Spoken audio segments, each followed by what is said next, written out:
Gaza വെടിനിർത്തൽ കരാറുമായി ബന്ധപ്പെട്ടുള്ള Israeli ബന്ദികളുടെ കൈമാറ്റം തൽക്കാലം നിർത്തിവെക്കുന്നതായി ഹമാസ് നടത്തിയ പ്രഖ്യാപനം വലിയ ആശങ്കകൾക്ക് വഴിമരുന്നിട്ടിരിക്കുകയാണ്. ചില പാശ്ചാത്യ മാധ്യമങ്ങൾ റിപ്പോർട്ട് ചെയ്യുന്നത് ഹമാസ് കരാർ ലംഘിക്കുന്ന നിലയിലേക്ക് നീങ്ങുന്നു എന്നൊക്കെയാണ്. എന്നാൽ യാഥാർത്ഥ്യം മറിച്ചാണ്. കരാറുമായി ബന്ധപ്പെട്ടുകൊണ്ടുള്ള ഒരുപാട് നിബന്ധനകൾ, അതിൽ പലതും ഇസ്രായേൽ പരസ്യമായി ലംഘിച്ചു കൊണ്ടിരിക്കുന്ന സാഹചര്യത്തിലാണ് ഹമാസ് ഇത്തരമൊരു തീരുമാനത്തിലേക്ക് എത്തുന്നത്. പ്രധാനമായും 4 നിബന്ധനകൾ അവർ പാലിക്കേണ്ട 4 കാര്യങ്ങൾ ഇസ്രായേൽ ലംഘിച്ചു കൊണ്ടിരിക്കുന്ന സാഹചര്യത്തിലാണ് ഈ തീരുമാനം. ഈ വെടിനിർത്തലിൻ്റെ ആദ്യത്തെ മാസം ഗസയിലേക്ക് ജീവകാരുണ്യ വസ്തുക്കളുമായി 12,500 ട്രക്കുകളെ പ്രവേശിപ്പിക്കണമെന്ന് കരാറിലെ വ്യവസ്ഥയാണ്. എന്നാൽ ഇസ്രായേൽ ഇതുവരെ 8,000 ട്രക്കുകളെ മാത്രമേ പ്രവേശിപ്പിച്ചിട്ടുള്ളൂ. ദിവസവും 50 ഇന്ധന ടാങ്കുകൾ ഗസയിലേക്ക് പ്രവേശിപ്പിക്കണമെന്ന നിബന്ധനയും ഇസ്രായേൽ പൂർണ്ണമായി പാലിച്ചില്ല. 15 ട്രക്കുകൾ മാത്രമേ അവർ അനുവദിക്കുന്നുള്ളൂ. മൂന്നാമത്തെ ഡിമാൻഡ് 60,000 ഹൗസിംഗ് യൂണിറ്റുകൾ ഗസക്ക് നൽകണമെന്നത് കരാറിലെ ഒരു നിബന്ധനയായിരുന്നു. എന്നാൽ ഒരൊറ്റ ഹൗസിംഗ് യൂണിറ്റും ഇസ്രായേൽ ഇതുവരെ നൽകിയിട്ടില്ല.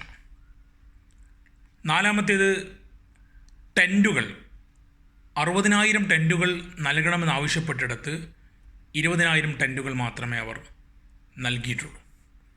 ഇങ്ങനെ കരാറുകൾ പരസ്യമായി അഥവാ ഒപ്പിട്ട കരാറുകൾ ലംഘിച്ചു കൊണ്ടിരിക്കുന്ന സാഹചര്യത്തിലാണ് ഹമാസ് ഇത്തരമൊരു തീരുമാനമെടുത്തിരിക്കുന്നത്.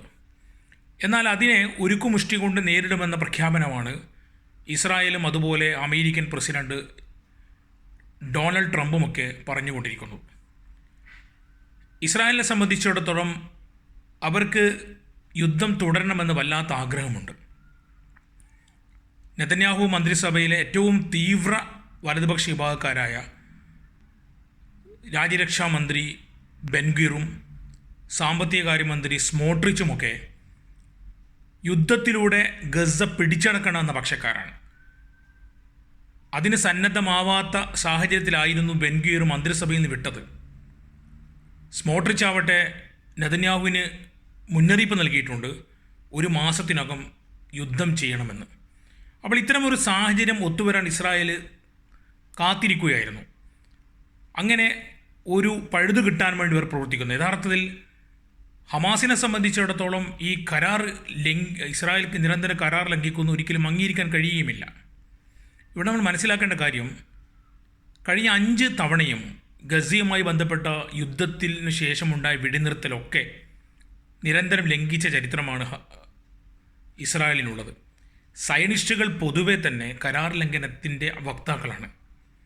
കൊള്ളയും കൊള്ളിവെപ്പും തോന്നിയാസങ്ങളുമൊക്കെ തന്നെ തങ്ങളുടെ ജീവിതത്തിൻ്റെ ഭാഗമായി കൊണ്ടു നടക്കുന്ന ഒരു വിഭാഗമാണ് സയനിസ്റ്റുകളെന്ന് അവരുടെ ആദ്യകാല നേതാവ് തന്നെ തുറന്നു പറഞ്ഞ ഒരു സാഹചര്യം കൂടി നിലവിലുണ്ട്. അപ്പോൾ ഇത്തരമൊരു സാഹചര്യത്തിൽ ഈ വെടിനിർത്തൽ അതിൻ്റെ ശരിയായ രീതിയിൽ കൊണ്ടുപോകുവാൻ ബന്ധപ്പെട്ട കക്ഷികൾ മുന്നോട്ട് വരണമെന്നാണ് ഈ അവസരത്തിൽ സമാധാനം ആഗ്രഹിക്കുന്ന ആളുകൾ മുന്നോട്ട് വെക്കുന്നത്.